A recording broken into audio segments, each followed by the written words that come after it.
বছরই আমরা বাড়াচ্ছি নজরদারি, বিশেষ করে কোনো নেশাদ্রব্য যাতে সেখানে না বিক্রি হয়। আরএনবি খয়েরপুর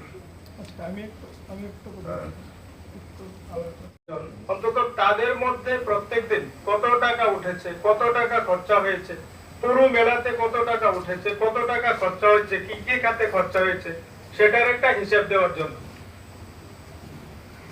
যাই হোক, প্রত্যেক বছর যেভাবে হয়, কারণ উনিও একসময় সেখানে পঞ্চায়েত সমিতির চেয়ারপারসন ছিলেন দীর্ঘদিন, উনিও জানেন যে কিভাবে এগুলো হয়, কাকে একটা সমালোচনা নিয়ে চলে আসে। যারা যারা নিমন্ত্রিত হন সেই কার্ড অনুযায়ী নিমন্ত্রণ গুলো করা হয়।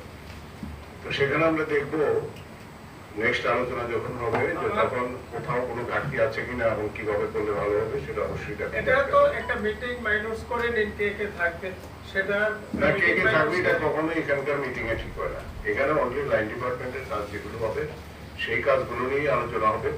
পরবর্তী সময় এক্সিকিউটিভ কমিটির যখন মিটিং হবে সেই মিটিং এ স্থির হবে কারা আসবেন, কিভাবে আসবেন, কোন দিকে আসবেন।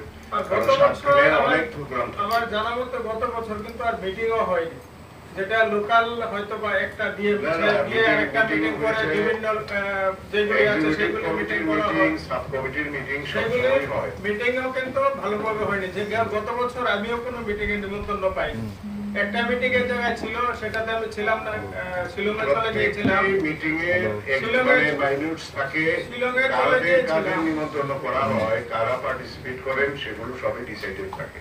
তারপর মিটিং এ যেহেতু এসেছে সেটা আমরা নেক্সট মিটিং এ অবশ্যই আলোচনা করব। আরেকটা হচ্ছে আমাদের যে কালচারাল কমিটি আছে, আমাদের পশ্চিম ত্রিপুরা জেলার যে কালচারাল কমিটি, তো সেই কালচারাল কমিটির চেয়ারম্যান হিসাবে আমার কালচারাল কমিটির যারা সদস্য আছে তারা সেখানে দাবি রেখেছে যে আমাদের এই খার্চি মেলাতে বাল্যবিবাহ, নেশামুক্ত